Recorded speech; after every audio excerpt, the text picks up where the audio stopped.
Good morning, good morning, good morning, good morning. I just want to say thank you, Heavenly Father. Thank you, Holy Angels. Thank you, Ancestors. Thank you just for waking me up this morning.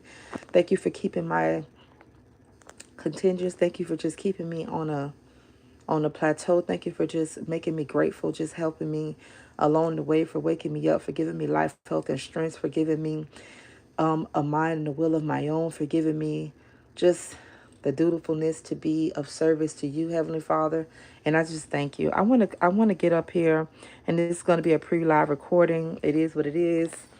It's that it is what it is energy.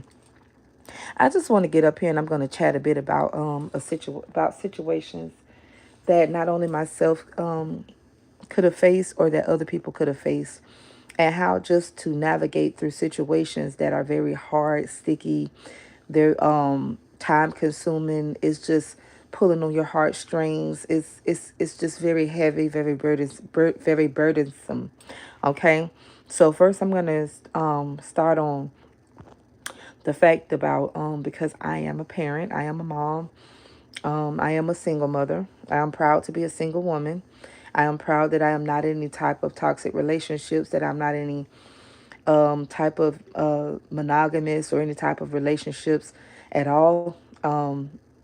It took me a long journey to get to this place that I am at, and I'm in a healthy place. I'm in a healthy spot. And I thank God for celibacy. I thank God for my health, because health is wealth. I thank God for just restoring back into me the love for myself, dedication and devotion to self, just knowing how to check on self, do things for yourself, and just be there for you, show up for your own self, and kind of like check out of situations that don't benefit you, situations that are called for people to learn lessons for themselves. Because as an individual person, outside of being a parent, a mom, and other hats that we all wear every day, I had to learn to pull back and say no to situations that are just not good. And if you're dealing with anybody in your life, family, children, friends, loved ones, lover, co-workers, just anybody, neighbors that do not respect you, stop fighting for respect. Respect should be given. Respect should be given. People like to say respect should be earned. I would like to say that is BS. Nobody should have to earn respect. That should be something that should be freely given to people. And when you can no longer respect the person, then you should be done with that person.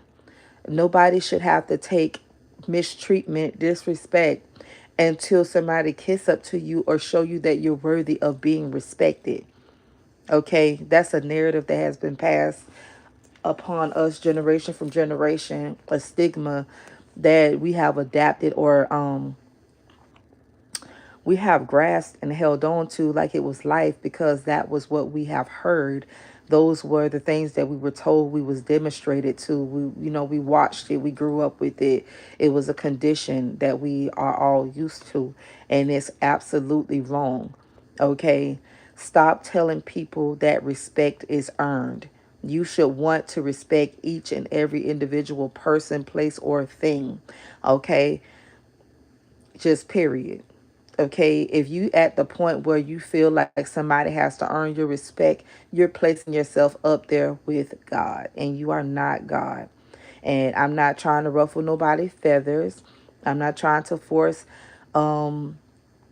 religiousness, spirituality, or any type of thing of that nature on anybody. I'm just simply stating what I believe, my personal opinion about things, and how things, should possibly go for better outcomes, healthier relationships and bonds between different people, or people that you know, and ways about getting things in a better situation. Because sometimes, if you think about it, if you're out here fighting for someone to respect you, you're basically chasing your tail.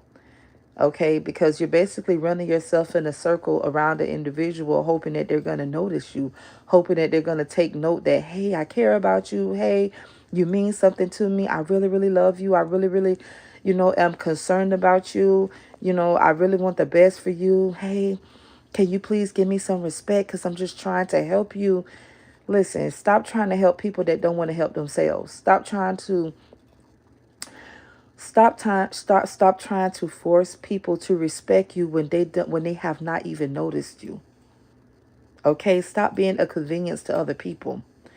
Okay, you out here, stop being a convenience store where somebody can come and they can pull whatever they want out of you and basically say put it on my tab, or pay whatever you asking, and then crap all over you, and then you get upset or you don't like how it feels, or you displeased with you displeased, dissatisfied with whatever is happening between you or the person or the place or the thing. All right.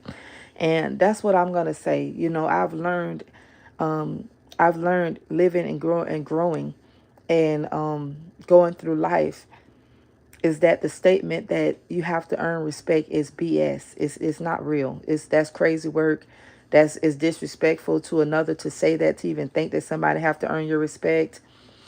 Nobody has to earn anybody's respect. Respect is something that should be given freely to any person, place, or thing, especially if you want people to respect you back. It's free to respect another person. It doesn't cost you a dime or a penny. And if you're in a situation where you're not getting any respect, or is combative or conducive to your being, or to who you are as a person, simply walk out of it. Absolutely. Walk out of that situation. Leave it. Leave it where it's at, because you're going to tear yourself down. You're going to live in a toxic environment. You're going to live in a non-conducive situation until it destroys your character, or derail you, or tear you down, or bring you to a place that you cannot return from, and you have to rebuild or regain strength or stability from. And that's something we as people have to learn. You have to be accountable for yourself, for your own situation, for your life, for what you do to other people, the roles that you play in people's lives. And stop getting upset when people want to have a conversation and talk about the things that you do. Okay, because if you cannot talk about the things that you've done to somebody, or if somebody continuously trying to put you in um, a contractual situation that is detrimental to you as a person, then you have to make the decision that, hey, this is not going to work for me. This is not going down. This is not happening. I have to be done with this, and stop being afraid to cut people off, because sometimes holding on to people in their toxicity, in their no good state, is the reason why they cannot develop their state of health, or why they cannot recover, because you are an enabler to that person. And that's what people don't understand with me as a person, and what I've been through in my life, and how God has been able to heal and help me, and to have me revisit what they call the dark night of the soul, have me to revisit things in my life that was very hurtful to me, that was very draining to me, and walk me through it. When you pray to God and you pray that prayer, and you're tired, and you're ready to change, I promise you He'll meet you where you at. You don't have to be in no specific place, dress a specific way, have a specific conversation, dress style, talk style, or none of that.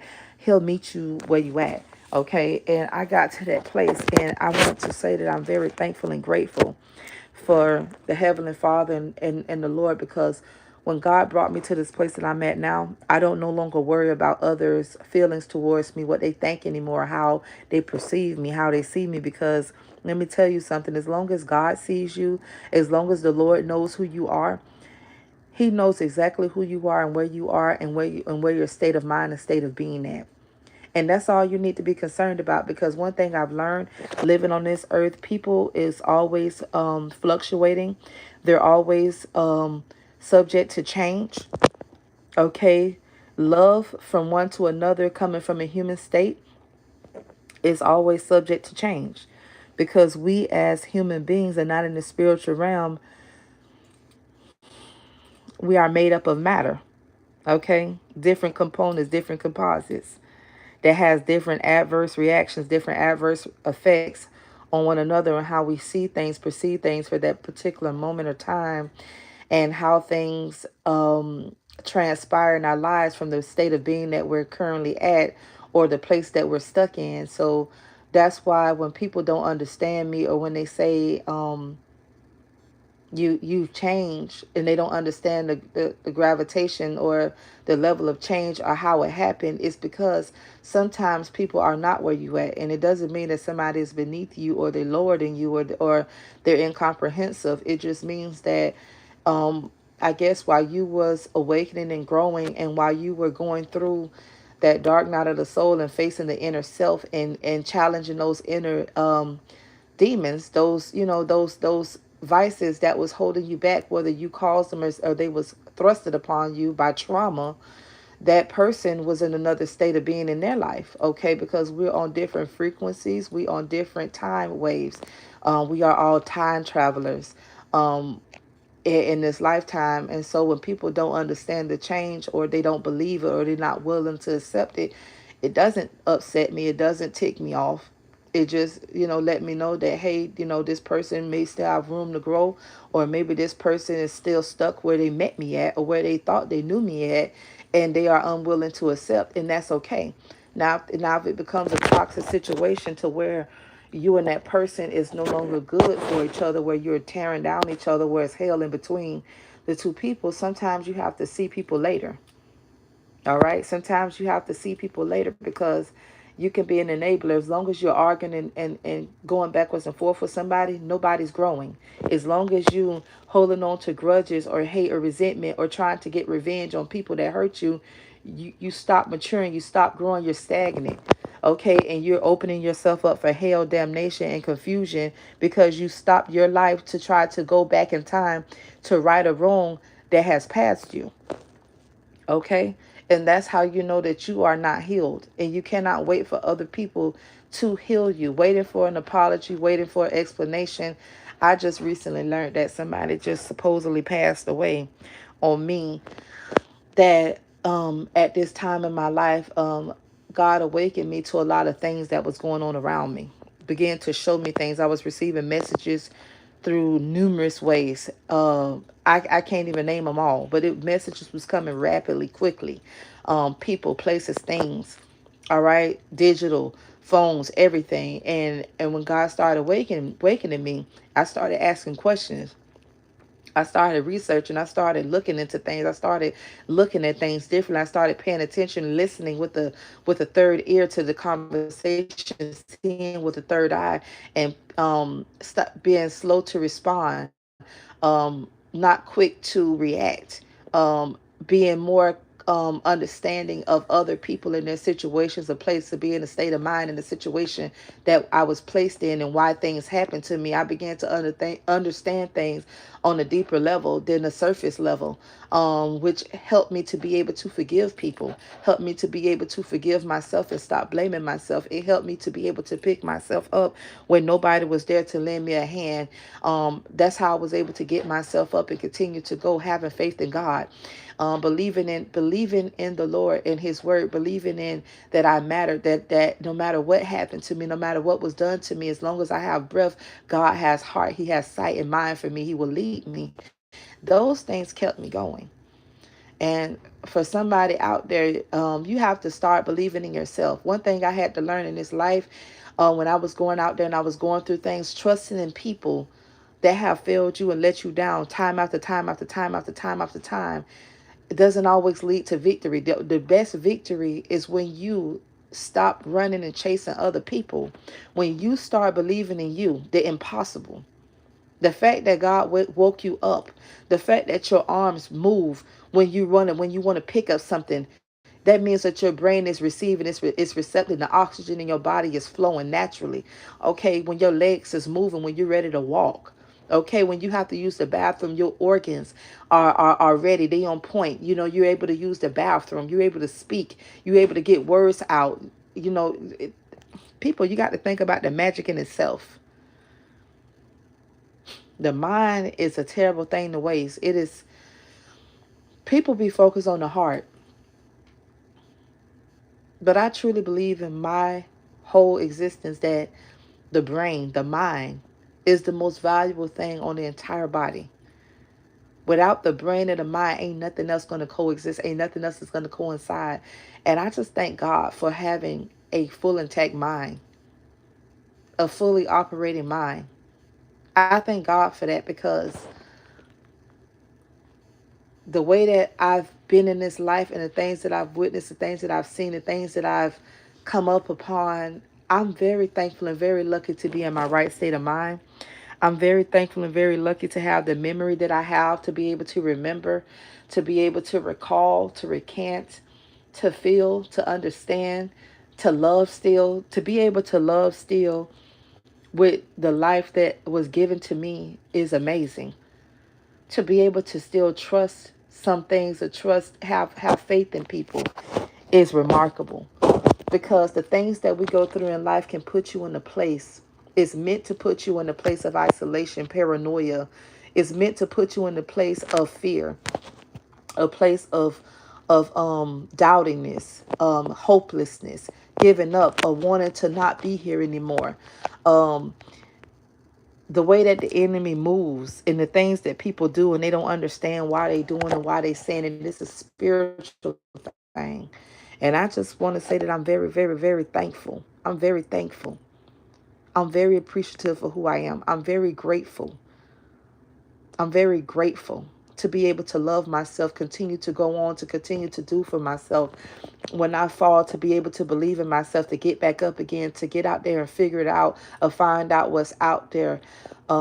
What can I do for myself? How can I move? How can I, if a door closes or somebody says no, I don't have to go crazy. I don't have to lose my mind. I can get on my knees, or I can sit up and I can pray in my mind, and I can talk to the Father. I can have faith. The freedom of to believe is amazing. Okay? It's amazing. To be able to pray for yourself is amazing. To be able to ask for protection from the Lord, from the ancestors, from the angels is amazing. And then to be able to witness it full on, full throttle is amazing. It's amazing. So many people have came in my life and have left by way of walking out or passing away. But I'm still here. I've watched so much in the world be built, taken away, changed, patented over, built over, but I'm still here. And I have a testimony, and I have a story to tell. For so many years, I used to be in a church, and I could never like testify. Every time a pastor or somebody would say, "Sister, do you have a testimony?" I would never have nothing to say. I would just say, "You know what? I thank God for being here." And that's honestly how I felt at that time.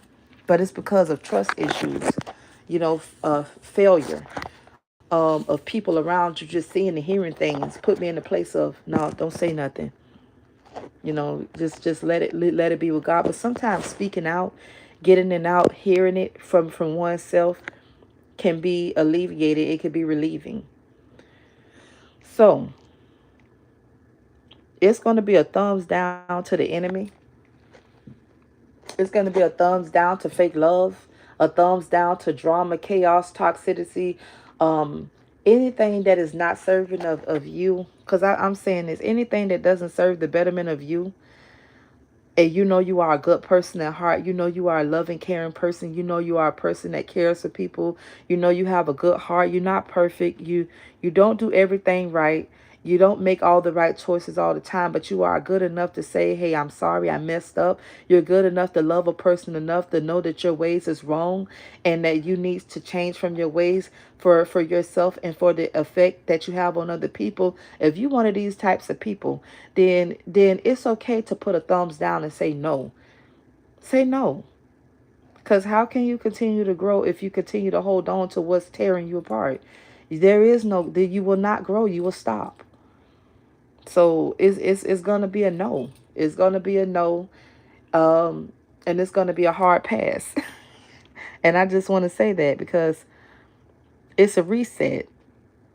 If you sing double zeros or zero zeros across the board, God is resetting your life. God is bringing things new in. He's bringing out the old, and he's bringing in the new. Okay, it's a reset. So be thankful that God reset things for you and that you have more time. Because what is money, wealth, and all that thing when you out of time? Can you imagine having all the money and everything you ever wanted in the world, but peace of mind? Or thinking you have everything and you're running every day, every day, every day, and you're chasing time? Imagine God hitting the reset button without time, without a mind. You ain't got nothing. So it's going to be a no.